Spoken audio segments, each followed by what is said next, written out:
Are you tired of looking through YouTube trying to find a decent setup for your favorite bike and MX bikes? Well, lucky for you, old Doggy Walkie has come in clutch with this video. I have either updated or made a brand new setup for every 250 in the game. Oh yeah, and all of these setups were tested on aerial tracks or MXGP tracks to ensure they would hold up in the roughest of conditions. Let's not waste any time and jump right into this with the fan favorite Honda.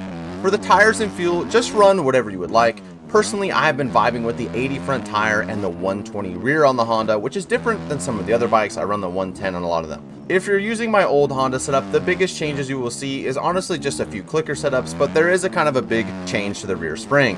This helps the bike feel a lot more plush. Ever since beta 18.1c, the Honda just felt really harsh to me on the old setup, and with these new changes, I feel like I'm back to feeling extremely comfortable and really plush and flowy. For gearing, feel free to run whatever you would like, but I have been really enjoying 1451. But like I said, you're welcome to run whatever. Another change that seems to be made during the 18.1c update was the Honda just turns like an absolute herd of horsies, alright? So I updated the geometry to help combat the turning without losing any of that amazing stability. Overall, to me, it's clear why people in the game love the Honda, and it is just so good, and I think this setup makes her even better.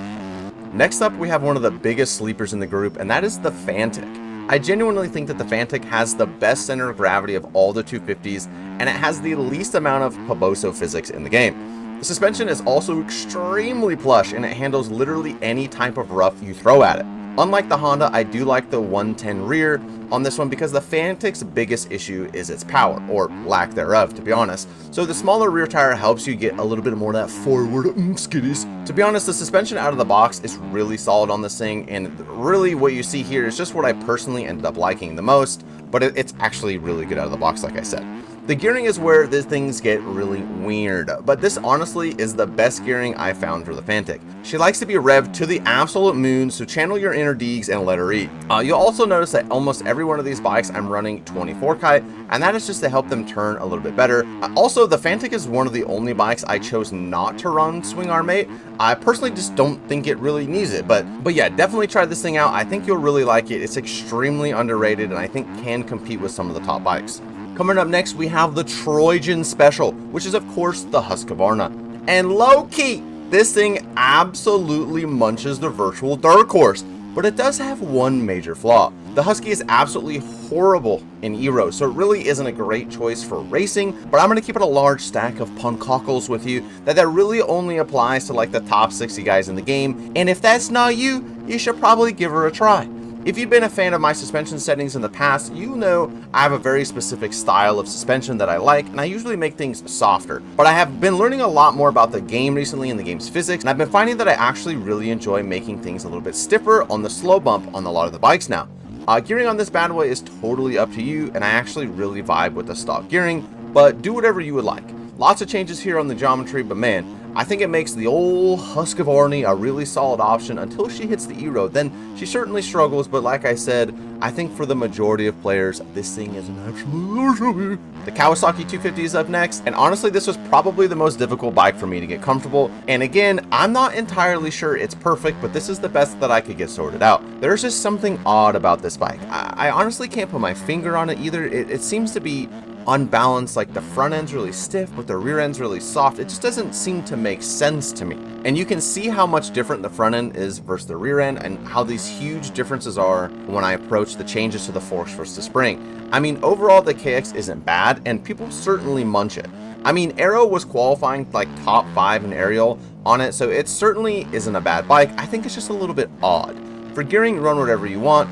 You may consider going a tooth or two taller on the rear sprocket. This is another bike that would highly favor a more Justin Barcia-esque riding style up there in the peak RPMs, but you know, you can do whatever you would like. For geometry, there's certainly a lot of changes here, and again, if you think it needs more stability, you could certainly go up to the 8 swing arm, but I tried to keep the turning more like a boat instead of a yacht, you know what I mean? But maybe you do want to run 8 swing arm because you like yachts, or maybe you like going over berms. I don't know, that's up to you. You do whatever you like, but this is what I ran. Let's talk about the KTM 250.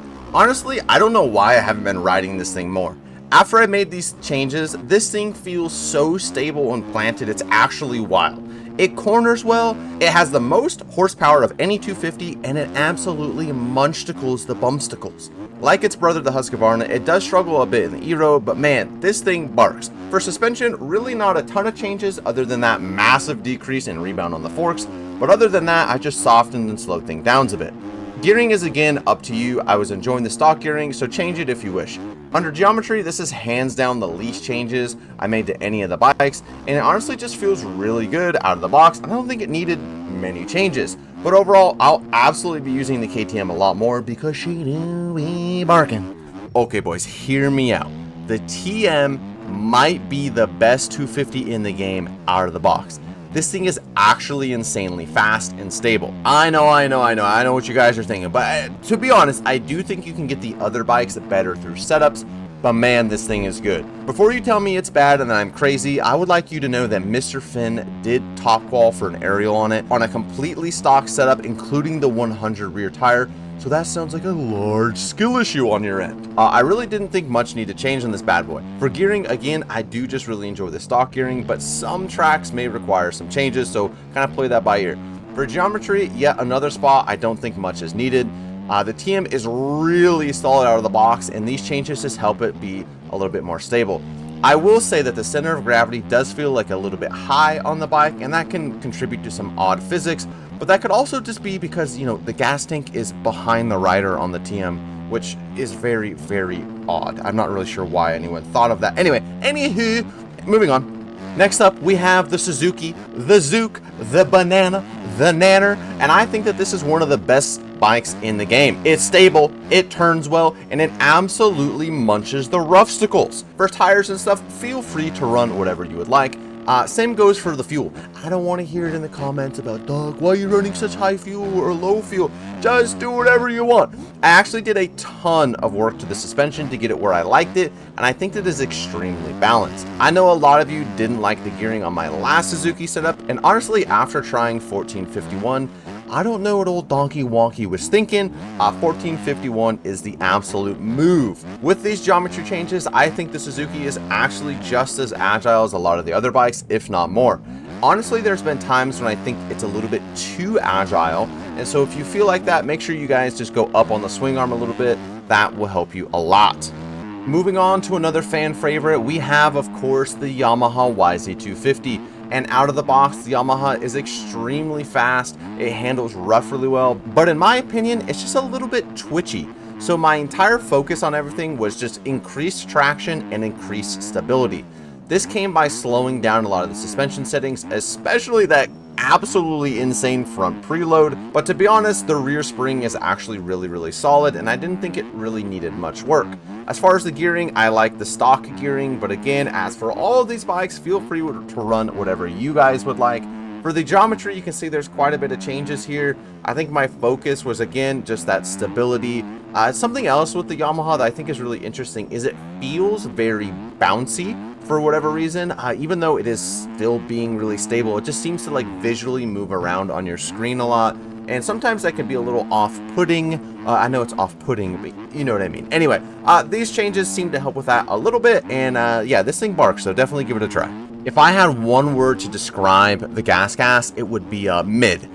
Yeah, to be honest, the setup on this, I did my best. The gas is actually just not very good. Unlike its orange and white cousin, it just kind of doesn't do anything that they do as good, and it's just kind of bad. For suspension, I did my best to make this thing a little bit more plush and balanced, and I think I found a good spot, but it still just struggles. It's kind of just a known thing in the community. The gas is just not great. For gearing, definitely go up at least one in the rear sprocket because you're going to be hurting for power. You're still going to be hurting for power even with that bigger sprocket. The power hits on this thing, it just weird. I don't know. It's like really boggy, and then she's a rocket ship, and then she flattens off. I don't know. Very obstacles. Over in the geometry, again, not a ton of changes. If you feel like it's bouncing too much, maybe try going up or 1 or 2 clicks on the rod length. That can make things a little bit more linear. But to be honest, this is kind of what I ended up with, and the best I could do. I don't know, man. The gas is just mid, I guess. Yeah, anyway.